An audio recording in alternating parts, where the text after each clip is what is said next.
So I think I am going to stop waffling now. Fred and Max, are you ready to talk finances with this wonderful crowd that's gathering here? Of course, anytime. Thanks, Lucy. Thank you. Lovely introduction.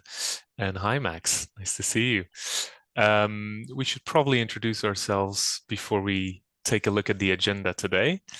Um, I'll give it a shot. So I'm Fred. As Lucy said, I manage the finance product at Birdie. And so that means that I spend a lot of time thinking about the challenges that home care providers face in managing their cash flow, in keeping their business liquid, and in thinking about how to, increase their profitability and just really be a longer lasting, healthier business. And I'm joined today by the wonderful Max. Thanks, Fred. Yeah, so hi everyone. My name is Max Toone. I've been here at Birdie for about 4.5 years, and I get the pleasure of speaking to hundreds, if not thousands, of care managers every year and talking to them about all of their problems, not necessarily just finance. But I think in that time, it's given me a rough understanding, if not a good understanding, of what the market trends are and also the pain points which you guys experience. And so today, really, we're trying to look at those particular ones which we can help address and create conversation about how to move forward, especially from a finance point of view. That's awesome. Thanks, Max. And yeah, you heard it here, folks. Hundreds, if not thousands. So he's Max has got exposure on a lot of these topics.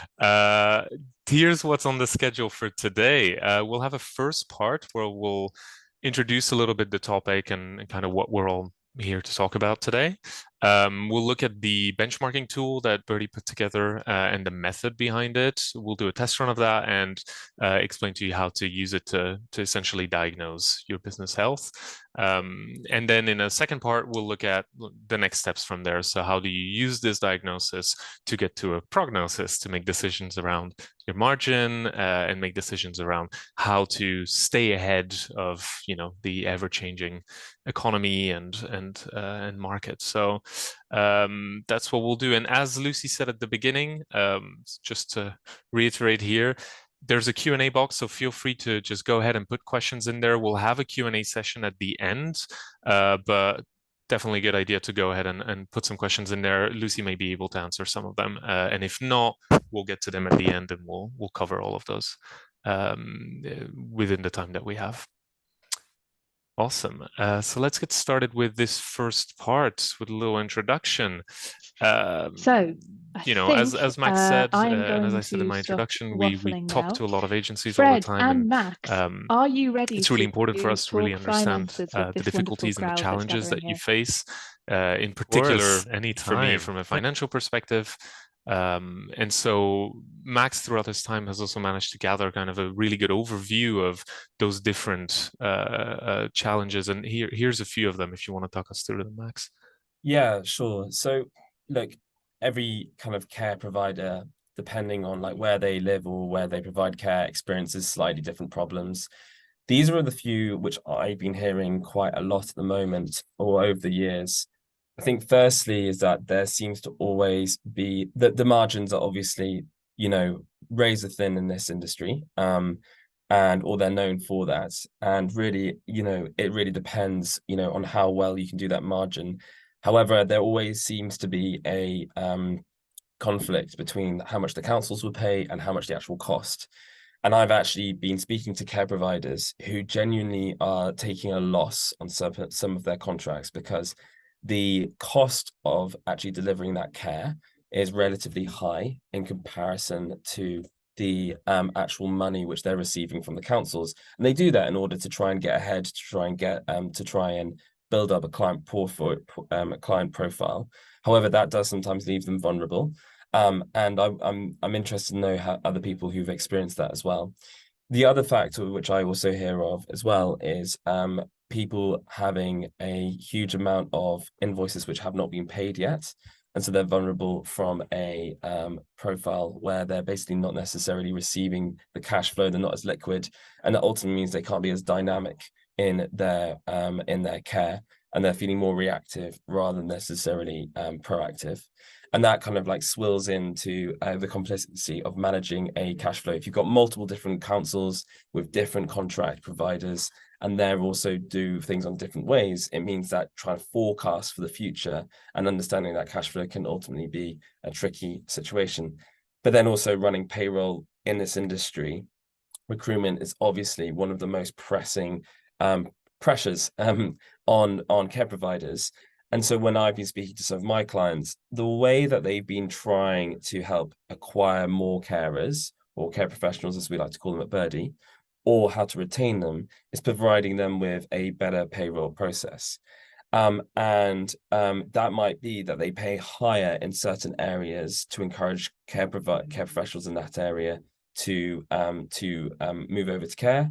Alternatively, they try and lower the amount they're paying carers in certain areas so that they can reduce their costs as well. There's multiple different things, but that basically requires you to have a process or a system which allows you for that complexity, so that you can maximize your acquisition of clients through having a good recruitment process, but then also as well making sure that you're doing it in the most efficient way possible. So I'm curious to know from like everyone, out of looking at these 4 particular challenges which you might be experiencing at the moment, like which one is probably like the most relevant to you? And we've got a chat, I think, which is open up, which you can put in as well. So we'll wait until those results come in. But in the meantime, I'm just going to pass it over to Fred. Thanks, Max. And yeah, these really resonate, these various points that you've listed there, with some of the work that we're trying to do in the finance side of Birdie. So the aim of today's webinar really is going to be to, looking at those challenges, to demystify a little bit the action of analyzing your financial health, right? Getting a better view of where you are, so that you can make decisions on that. What we want to do is get you to a place where you can have more control. You can be more confident in making certain decisions around your finances.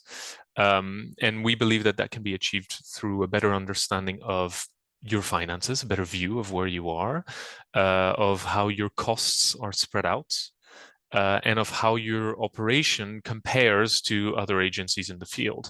And that's the benchmarking component of today's webinar. So as a part of this, we shared with everyone ahead of this webinar a tool that we've put together. We built it based on as data set, the latest UKHCA research, so the UK Home Care Association. They put out, I want to say every year, it may be that during COVID they skipped a year, but they put out every year a report on the price of home care, the minimum cost of home care. Actually, we've got the results of the poll on screen, so before I switch over to the tool, we can see here, yeah, margins and just the narrow opportunity is a key issue. So I think that tool is going to be a great first step in that direction, to at least analyzing what is that margin and how we can make sure that you've included all of your costs in that analysis of where your margin really lies, so that you can start making trade-offs. Totally, Fred. And I think actually one of the interesting things about this as well is that this unfortunately is going to become even more of a pressing issue due to the fact of the new news by the government yesterday or 2 days, which is going to slash the promise of the funding which was originally put in for 2021. So in order for us, this seems to be a top priority for our care providers, and we see it as well as the top problem to solve. And most of the time when I'm speaking to my clients, it's like, how can we help you with this? How can we make sure that we maximize that margin? Over to you, Fred. Yeah, it's very topical. So the point of the tool that we've built is really to help you price your home care, understand how much it actually costs, and that's one half of figuring out how to work out your margin. The other half being the actual price per hour that you get paid, whether it's council or private or anything like that. So as I said, we shared this tool ahead. And so you had an opportunity to go ahead and play around with it and fill it in already if you could. But we're gonna run through it now, explain exactly how it works, quickly look at the data set that we based it on, and then do a bit of a mock run. So you can essentially follow with us and play along, as it were, just to make sure that you're quite clear on how it works.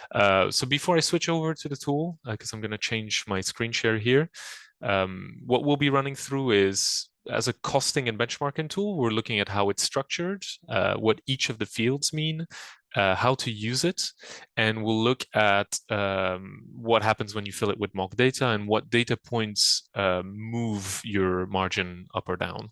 And this is all before we move on to the second part, where we'll actually look at, all right, now that you've done this analysis, what you do with it. So let's start with the actual analysis. I'm just going to switch over to our benchmarking tool.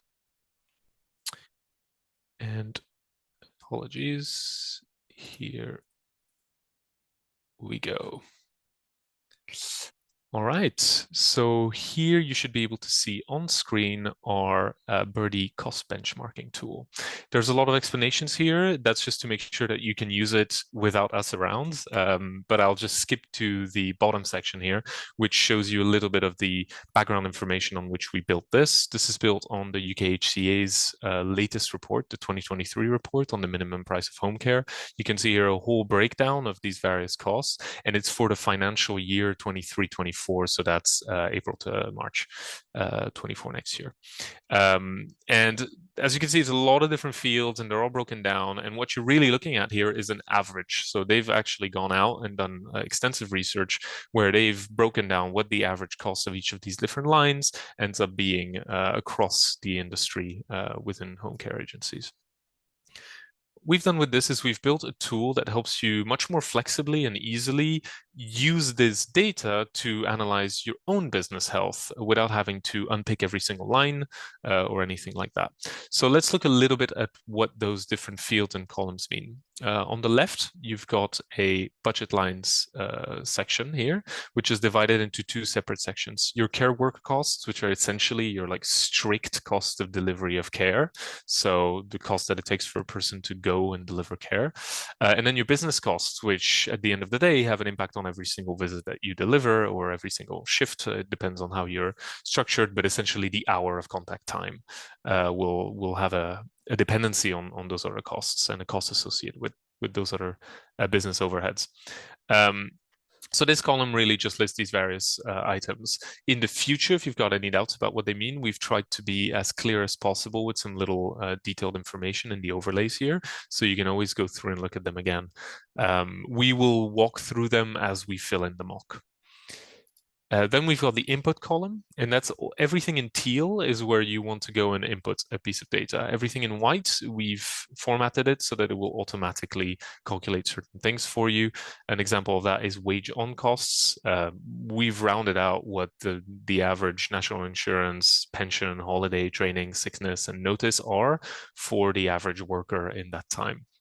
You may have a very slight deviation from that, but because it's at scale, it tends to round out to about the same percentage, and some of these are fixed percentages as well. And then your column you have on the right, that will be the comparison between your figure and the same figure for the same budget line at the average agency based on the UKHCA report. Average is the key word here. That means that it's the mean. So you'll have 50% of agencies are overperforming based on this, and 50% of agencies are performing under. So what we're really trying to do here is we want to be edging on the side of lower costs, which will be marked as green. If you see a green box here, that means you're below the average cost, and that's a positive thing. If you see a yellow box, you're around the average. And if you see a red box, you may need to give this some attention because you're above the average agency cost. The aim here again is just to allow you not just to calculate the costs of what you're delivering, but to compare it to what other people are doing in the same industry. So we're going to give it a bit of a test run. Let's give it a try. So the first line is average weekly hours of care delivered. And that's just going to be the number of hours that you deliver a week. I'm going to tentatively put 250 here. As you can see, a lot of fields are no longer error messages because we're no longer dividing by 0. Then we've got care pay per hour of care. So that is strictly the pay for the care. That does not include travel, things like that. That's in the lines under. So strictly how much is the carer being paid for their contact time. I'm going to input here the national living wage for people aged 23 and over, which is £10.42. As you can see, that is bang on the average. This is one of the rare ones where you can't really fall under the average, but you can, as Max mentioned earlier, you can potentially be quite a bit above the average depending on how you use those salaries to retain or attract carers. Then we've got the average pay per hour of travel. So this may be a strange way of thinking about it, but how much are you paying for 1 full hour of travel? Let's say again that it is national minimum wage, which is often the case.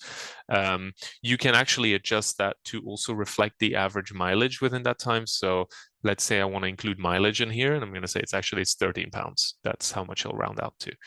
And that's for 1 full hour of travel time. Now, obviously, carers, I'm assuming, mostly don't do a full hour travel time to go from one visit to the next. So the next field is what is the average minutes of travel per hour of care. So you may need to work back a little bit on there. It depends on whether you're always delivering an hour of care or half an hour and so, but as long as, if you can say that for half an hour care, it tends to be about 5 minutes, then, for an hour, you're looking at 10. Let's tentatively put 10 here, 10 minutes for every hour of care delivered. And from this, we automatically calculate what that equates to for your the cost of that travel for that 1 hour of care delivery. And we add on this on cost that I mentioned earlier, which we've calculated to be on average 26.3% of gross pay, takes them essentially to the total that will bring them back to that net once you run your payroll. So you're looking at £15.90 here of total costs. Now, if we move to the lower section, that covers your care worker costs. That is essentially the direct cost of care delivery. If we look at your business costs, there's a lot of other fields in here that actually will contribute quite substantially to your overall costs per hour of care. So annual salaries of the management team, let's assume that you have one manager here, or 2. Annual salaries of other office staff, let's say you have, for example, 3 coordinators, each paid 25,000. I'm choosing round numbers because it'll be easier for me. There you go. Monthly staff recruitment spend. Let's say you spend about £500 a month on recruitment. Training spend, let's say you've got another 500 here as well.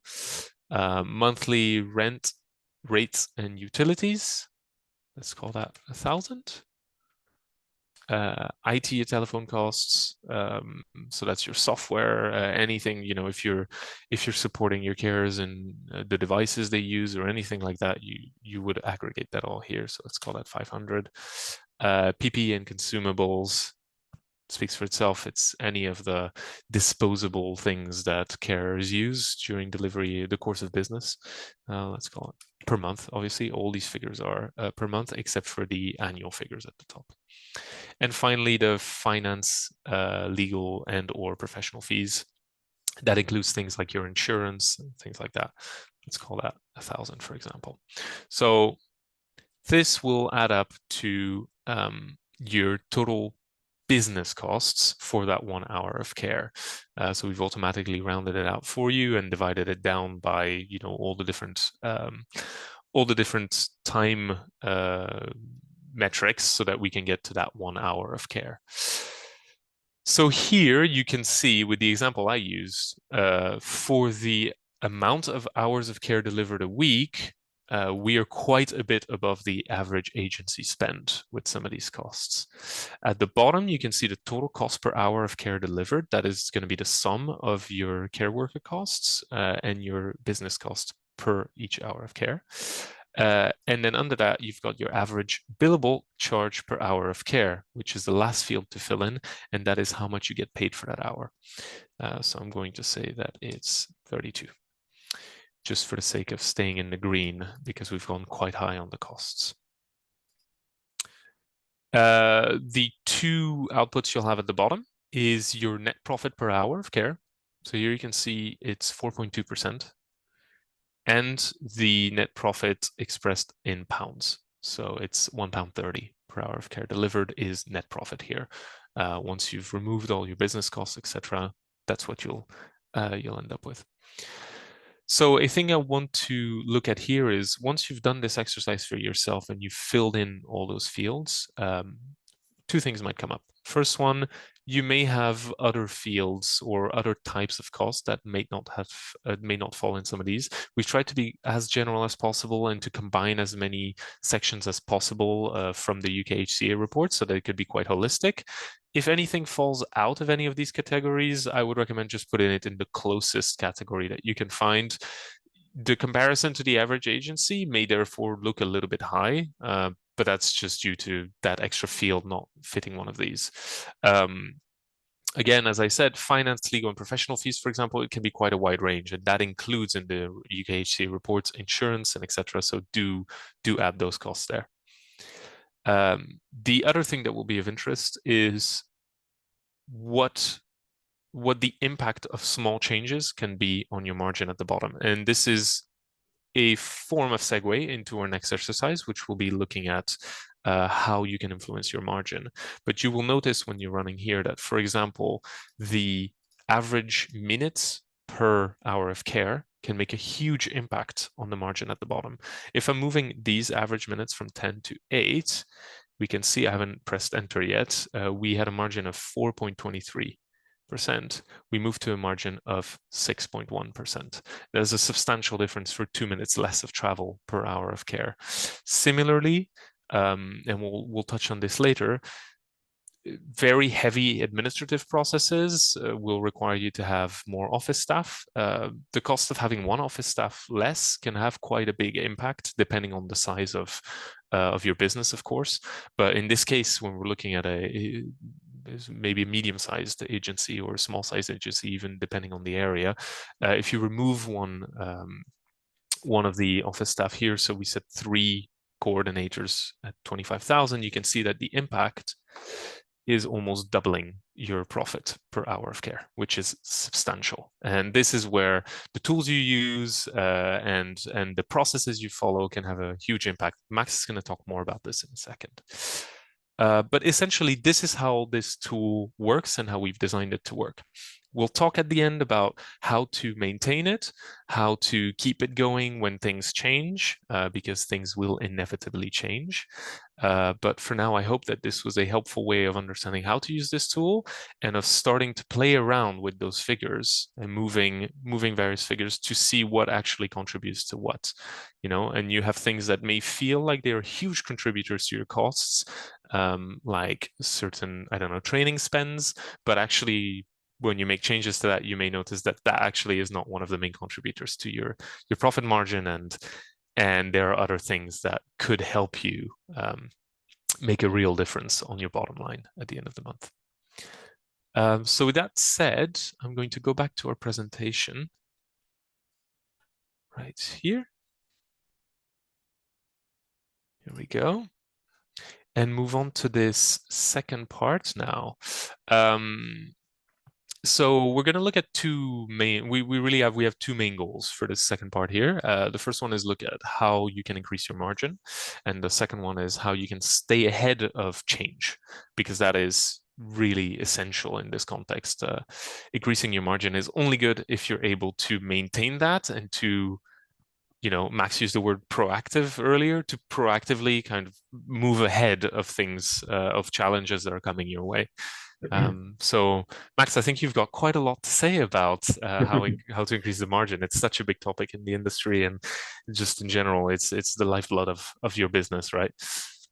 Yeah, totally, Fred. Look, thanks so much for explaining that. I am very excited about this tool. It is something which I often find when I speak to care providers. it's often like hard to know what good looks like. It's often hard to know how to be competitive in this space. And so whatever we can do at Birdie to help share that with yourselves, to share this insight, is ultimately going to hopefully really open up a lot of people's ability to benchmark and to move forward and to create budget, essentially. How can I create my budget to be able to know what's happening in the next year or the next 2 years as well? So how can we help you with your pressures on your margin? So firstly, administrative overheads has always seemed to me to be one of the things which has put pressure on care professionals, like care providers. So it does it in multiple different ways. From my experience, when you have a very top-heavy managerial team and a very top-heavy administrative team, it essentially means that the percentage cost of how much of your revenue is being spent on that can basically eat away at your margin. Example being, for example, if you've got a managerial team and you're spending 25% of your revenue on kind of office staff, that could be theoretically taking away around about 15 to maybe around about 20%, not 15, maybe around about 10 to 15% of your margin, which you don't necessarily need to, which could be going back into the business.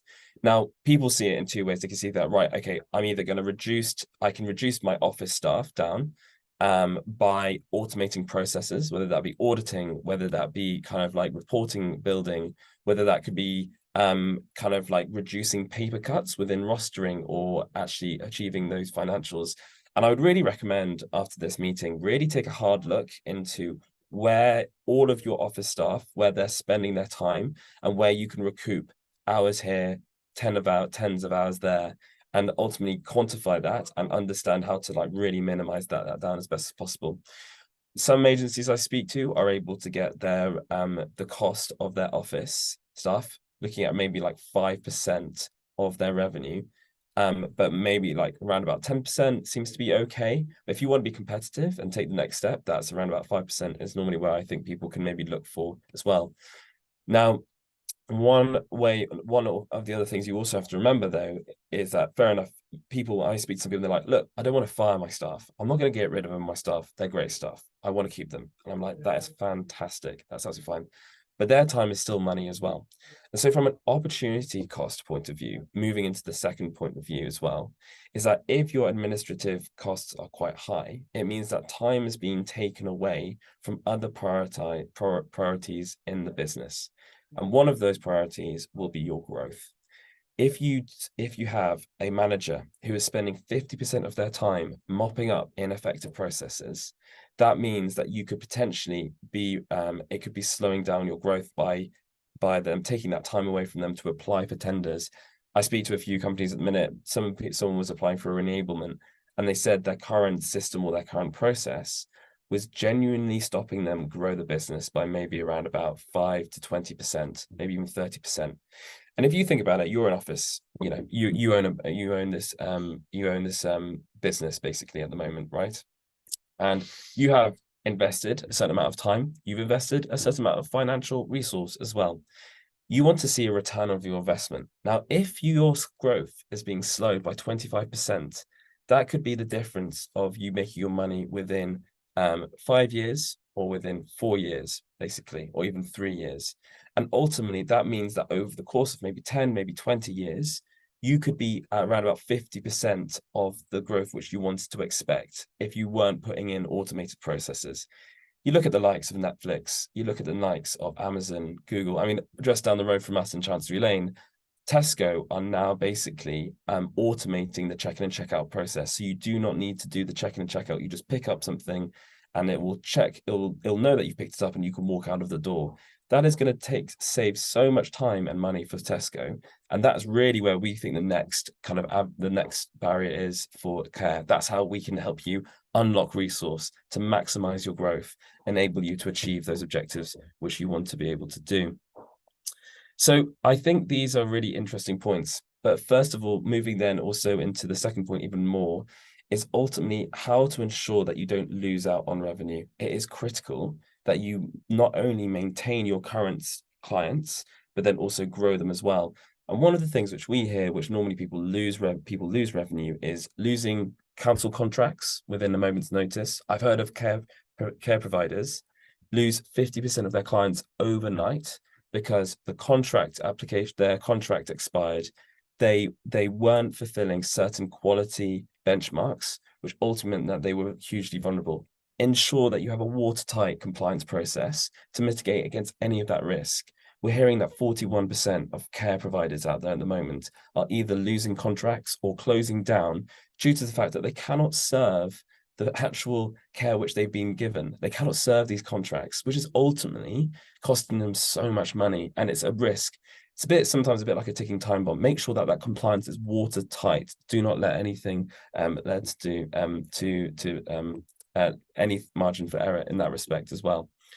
And that ultimately feeds into, for example, key CQC ratings, making sure that you have a great reputation, because ultimately those are the things which are not only going to secure your current clients, but help you grow for the future. If you're moving to get to an outstanding, you're going to be top spot for a lot of tenders, but also as well for a lot of private clients. And again, another great way of increasing those margins is by moving into the private sector. The people are able to charge maybe 25, 30, 35 pounds per hour. But I've heard of a lot of council contracts, you're only able to get 22, 25 pounds per hour. The difference is going to be vast, and you want to increase that gross margin as possible. And I would recommend at least having a proportion of around about 20 to 30% private clients and around about 50, 70% council contracts. It helps blend in, those private clients and those margins. So you get those big bulk contracts, which help solidify the ship, but then the private clients help you increase those margins as well. So that's another point which I'd like to do is understand. Also as well, ensuring that reputation is not at risk. If do not let that be at risk if you have a system which is vulnerable to cybersecurity attack. If you, for example, get into a situation where your data is compromised, you are going to basically, that can be spread very quickly, and that can mean that, your clients have a very different impression of you than they have before. Ensure that the right processes are done in place. Now, if you want any kind of benchmarking around that, I'm sure that we'll probably do another a webinar around benchmarking about cybersecurity, because I'm not going to lie, when I started at Birdie, I had no idea about cybersecurity. I've had to educate myself about what that really looks like. What's the difference between different certifications? And we want to help you understand what good looks like as well in that area, in that place. Okay, fantastic. The last thing which I think is really important to help you increase your margins is by having a stellar care professional team who are not only you're going to retain, but are going to be actively promoting you in there with their friends. So the first point, retention. Poor systems, poor, inaccurate payroll, poor rostering, HR processes being a bit of a mess. Those are all small kind of what I call straws on the camel's back, which contribute to basically it cracking. Because if you have a team who are constantly getting frustrated at little niggles, it's going to wear them down, and they are less likely to stay with you over the course of the next 2 years. The last thing you want to do is lose those carers, because then you could lose revenue, you could lose that growth and lose that momentum. But then the second thing, which is super important, is that you want to have great carer experience in order for your carers to then actually recommend their friends. We've got some partners of ours called Care Friends, and it is such a fantastic method of getting more carers, is getting recommendations from your getting carers to recommend their friends.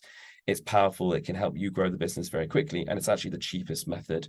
So one thing I would recommend as well is throwing out an NPS score, a Net Promoter Score, as a survey to understand how likely your carers are in recommending other carers. Basically, how likely are they going to bring other people in, and then that can help you understand where those problems are to help you grow that client base as well. I'm full of a lot of jargon and a lot of ideas, so please do let me know if nothing has made sense, and I've got more things as well which I can recommend. If you do want to reach out with me personally, you can contact me on my LinkedIn, or alternatively we'll send out my email as well after this, and you can reach out. And yes, interesting enough, that's very interesting with the poll, that it is administrative overheads which are often the point in case. Yeah, I'm very familiar with that. So it's really important to like analyze that and look into that as best as possible to help you reduce that. And remember, poor processes can lead to costly mistakes. And that's really important for us to maybe address. Over to you, Fred. Super interesting. Thanks, Max. I think some really interesting points. I'm gonna pick up on the last one you said around about the NPS, the Net Promoter Score. It's very jargony, but it's such a simple tool, and it's a really nice way of diagnosing, what could be going wrong in a part of your business, specifically whether your carers are happy working where they are and would recommend you to someone else, because that word of mouth can make a huge difference. On that note, you also mentioned cost of hiring, and you'll have noticed when we use the tools, there is a recruitment field, there is a training field, there's all that, because we know that contributes. We've done research over the past 6 months around the actual cost of hiring a new carer and how long it takes to make a return on investment. And on average, it's above 6 months to actually make a return on that investment of hiring a new person. And that's a huge amount of time before you can start making a profit on a new worker. So if you're losing carers less than every 6 months, then chances are on average you're turning a loss, on these workers. So it's really a huge deal to think about that. And Fred, sorry, just ask you on that. Did you actually were able to find out the true cost of that with the carers? We actually have quite a few figures around that, so that's something we could look at potentially making another session out of, or sharing some knowledge with it. It was mostly for our sake, so that we could understand, the difficulties of resourcing in the industry, because that's also a big thing we're trying to help our customers with.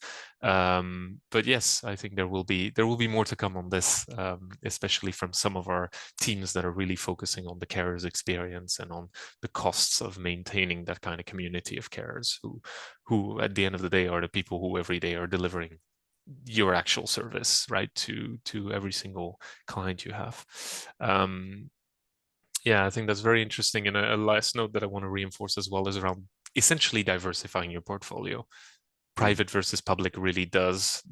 It's not just about increasing your margin, it's also about spreading risk. If you rely on large tenders, it's a life or death thing. If that tender goes away, you're left without business. So having that diversification is you wouldn't put all your eggs in one basket, and this is the same thing. It's if it's something that is a possibility for you to consider, or if there's a market where you are, it's definitely worth considering the diversification of risk, essentially, and of revenue sources. Exactly.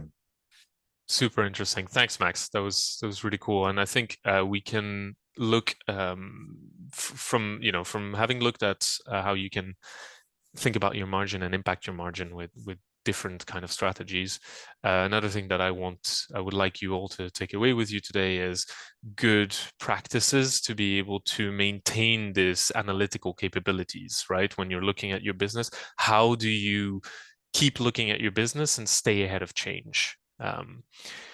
We know that change happens all the time. I mean, we reviewed historical UKHCA data to prepare this webinar, and in 2016, the cost of an hour of care was £16. It's now £26 almost. That's a £10 difference in 7 years. So things change, and things change very fast. So with that in mind, how do you use the tool that we've shared and through time, because things will change. So the tool itself, the kind of metrics, so the first column and the second column where you put your inputs and the profit calculator at the bottom are what we would describe as evergreen. Those things won't change because they're not dependent on external factors. So as long as you've put in the right elements in there, it should always give you a pretty good estimation of what your profit margin is looking like, depending on the hour of care, the price of an hour of care that your tender is paying you or that your private clients are paying you. What will change is the column on the right, which is the column where you benchmark yourself against other agencies. Obviously, as I said, UKHC releases a new one every year, and these figures change and generally increase all the time, all these average costs. So whilst the tool will be useful forever on the left-hand side, on the right-hand side, you may need to stay ahead of the curve a little bit. And that will help you. So how do you control what you can control in there? There are things that won't change. An example that will speak to everyone is you may have a conflict somewhere in the world that will increase the price of gasoline, that will increase the price of mileage, that will increase the price of an hour of travel, and that will therefore increase the cost of care delivery. You can't control that. What you can control is how you react to that and how you shift your costs to make sure that you at least maintain your margin, or essentially find other cost centers that can contribute to your margin to move away from a specific cost center that may be increasing, like mileage or travel. So the first thing here for me that is always essential to have is a good visibility of your financial health. What that means is you need to be able to understand month on month, day on day, week on week, how your business is performing, how many costs you're incurring, how much your premium on your insurance is going to be this year, how much, all these different things. And that's a lot about obviously keeping good books and keeping good tabs on your business and keeping track of costs that change, like hiring, firing, things like that. But also it's about being able to extract the right data from the tools you use to get that visibility. This is something that at Birdie we're very conscious of, and that we're doing quite a lot of work in enabling at the moment. You can currently with Birdie see information at month end. Essentially, you'll be able to see all your costs and how much you're paying and your invoices and etc. But we're working quite hard to get you to a place where there is essentially no delay, where as soon as something is planned, you are able to know how much it is, how much that will potentially reward you in terms of revenue, and how much it will potentially cost you in terms of pay. So this is something that our company is working on very actively at the moment.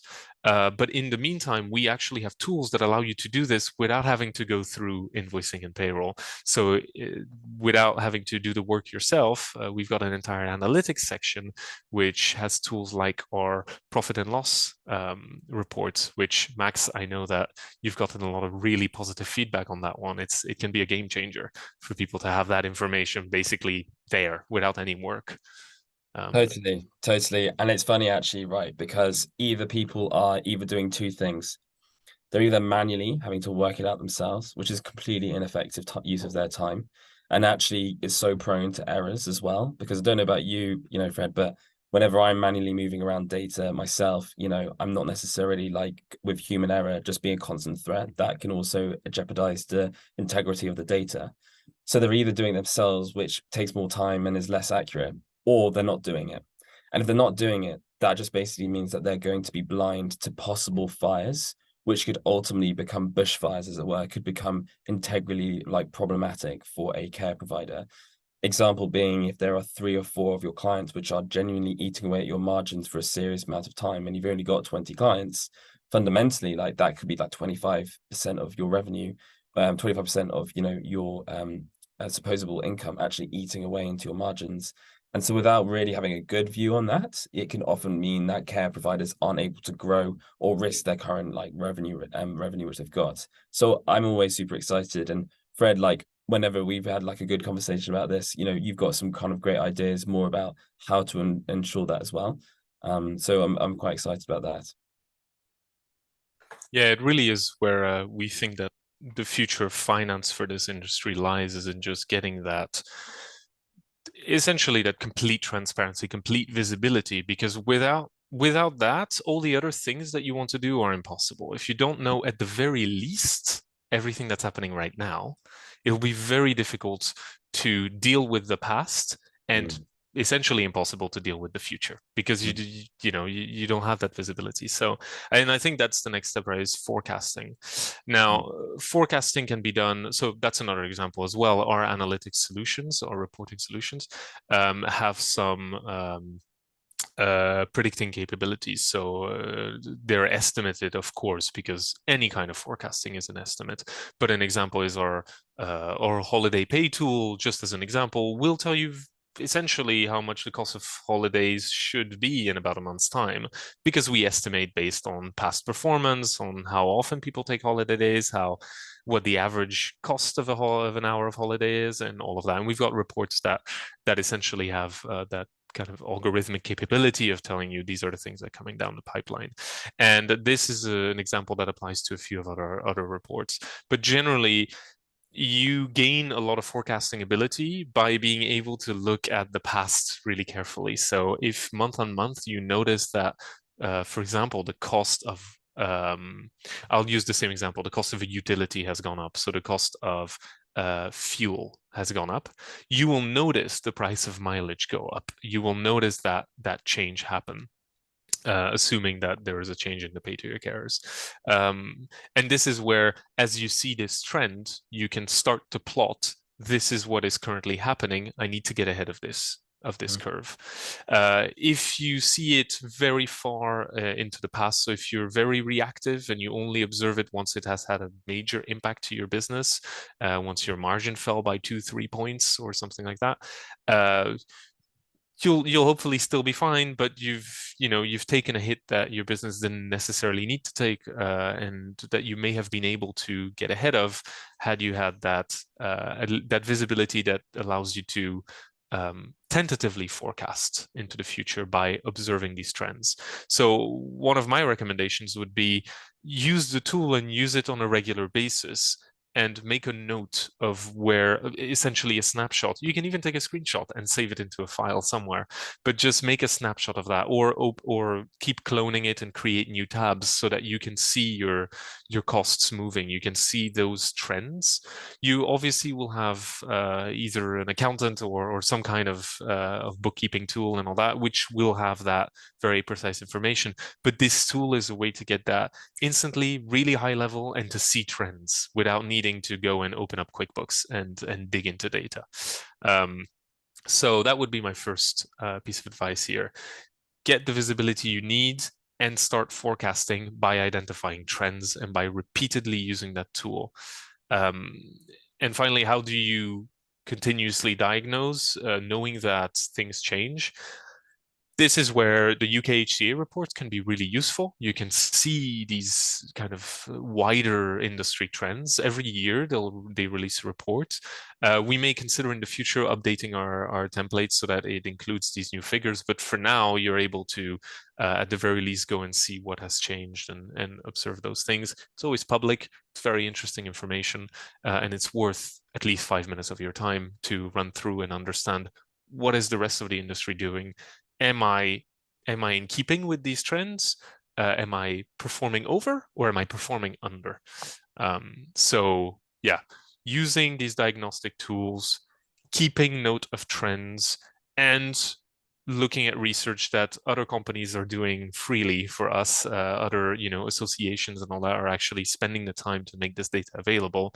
Those are all really good tools to not just increase your margin, but stay ahead of changes which will impact your margin in the longer term. Yeah, definitely. And Fred, I was just going to ask you as well, like from your perspective, what do you think is the thing you're most excited for coming into Birdie in the next 2 years, just even on a theme aspect with finance? That's a hard question. There's a lot of things I'm very excited for in Birdie Finance. We've got a lot of great areas of opportunity that we are actively working on at the moment. I think I would summarize it as 2 categories: analytics, specific finance analytics, making that something that we really provide a highly competitive and ahead of the curve, like a game-changing service specifically for home care agencies. That is something that we are definitely betting on at the moment, and spending a lot of time improving, working with agencies to understand their needs better. Essentially provide what you could get from other vague tools, but extremely tailored, extremely accurate, and designed entirely so that you can take action. That's the key thing. Seeing numbers is great, but seeing numbers, understanding them, and knowing what to do with them is where we want to take you. Yeah. So that's the number one opportunity for finance at the moment. Mm. And then in the area of pay, we know that carers have a lot of needs, and retention is going to be a real cost center. If it's not, it'll drive a real cost center if it isn't high enough. So if retention drops, the cost of hiring, the cost of training, the cost of all of that can be very high. And we know that improving payroll, improving visibility of pay, and improving access to certain types of financial services for carers is a huge driver of satisfaction, and potentially, hopefully, we hope, of retention as well for carers. That is another one of our big bets. Generally, though, we're working on improving everything across the product. It's a really great time because we've laid the foundations for every single category of thing that you could do with finance, and we're now building on that and trying to get to a place where really there's no comparison with anything else. That's the aim. And that's also like, just like with the pay for the carers, with shift pay be included into that, with concepts as well for different. Absolutely. It's also part as well. Shift pay is something we're working on right now, and which is due to be available quite soon. keep an eye, watch this space. in Birdie features, in a Birdie system coming to you soon. That sounds fantastic. Exactly. Love that. I don't know if there was any questions, Lucy, about which anything's come through, or is Chris? Hi, great. I think it looks like, hello again. Sorry, I've been lurking away. That was great, guys. Thank you so much. I think it was just Chris. Chris, I hope you feel that you got your question answered there, and that yes, shift pay is coming very, very soon. I think, does anyone else have any sort of questions outstanding for them? Please do drop them into the chat or use the Q&A function, and I'll be able to share that with them. If not, great. I mean, that's always the sign, hopefully, that we've been able to answer some of your questions throughout the webinar.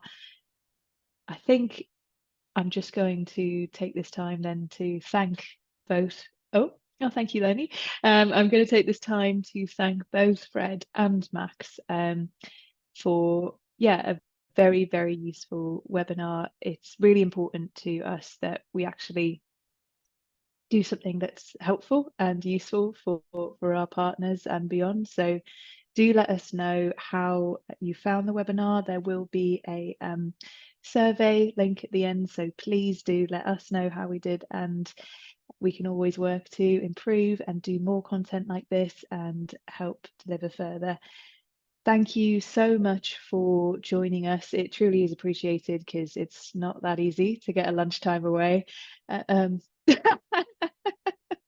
Sorry, a lot of good stuff in the chat. Yes, James, no, not that. So yes, thank you everyone for joining us. We really, really appreciate you coming, and hope that you managed to get something out of this. I certainly did. And so there will be more webinars coming up. You may see these two fantastic faces again, the finance boys.